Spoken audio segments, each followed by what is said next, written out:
Track by track for the day job. Track 10, Confessions.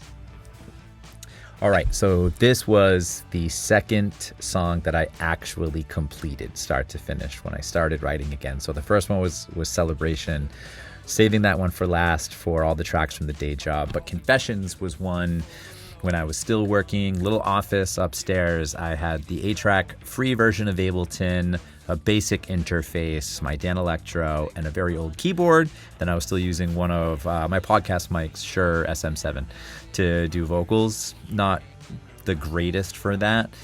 And pretty basic song. There's only really 2 parts, a turnaround or 2 here.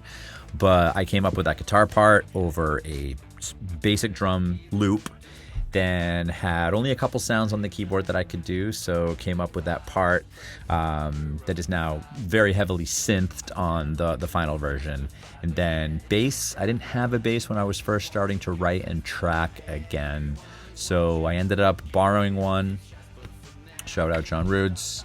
And the bass part that's on this is the first pass bass track.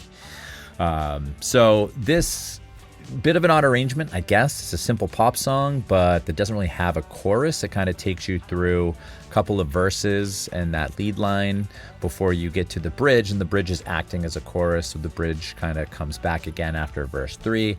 So really, there's a true crime theme here on the surface that I think, I could be very wrong, is kind of obvious, but it's kind of hiding the enablement partner story that I'm telling. And that could be anything from the classic angel devil on the shoulder to just having somebody in your life very dug into your life, or even just say a gossip partner or somebody that is allowing you to continue to do bad habits.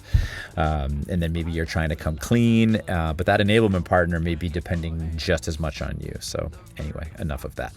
There is a pretty good lyric story here. So when Dave was starting to work on this song from a mixing and production perspective, his partner, Caitlin, heard a lyric that is not what I intended. So in that bridge/chorus, whatever part, it says, "We must confess our crimes, and mine are, I've been watching you."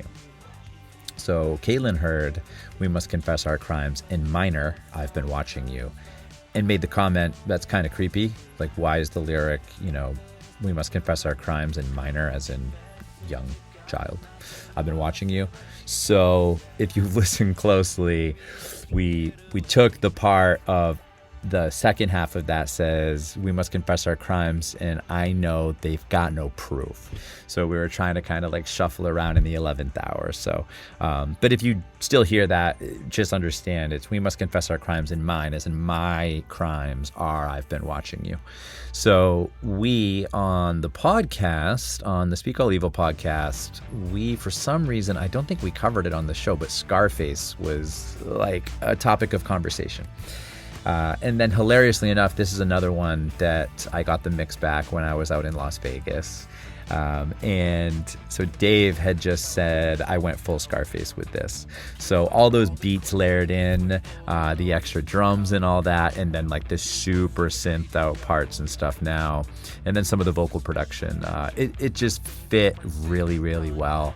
And actually that mix informed and probably inspired Brightside getting back onto the album, and those 2 songs kind of going together from a production and kind of vibe standpoint.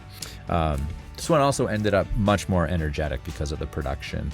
I dug out the old demo in prep for this video and thought, wow, if this had stayed low energy, it probably could have been like an acoustic guitar and piano, like deliberate version. Anyway, 2 songs left.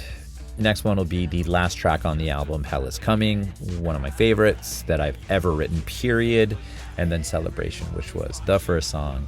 Also, the first song that I got Nora to start singing on. Anyway, next record, We Are the Energy. That's the one that Nora and I did right here. We wrote, recorded, did the entire album together. There's 3 songs out already on the streaming services. You've got the title track, you've got one that is Nora doing all the vocals on called Oh No, and then a third one that we released not too long ago called I Wouldn't Do It. The whole record will be out at the end of September. Exact date will be coming out soon, so keep an eye on that. In the meantime, I'll wrap up the final 2 songs for The Day Job.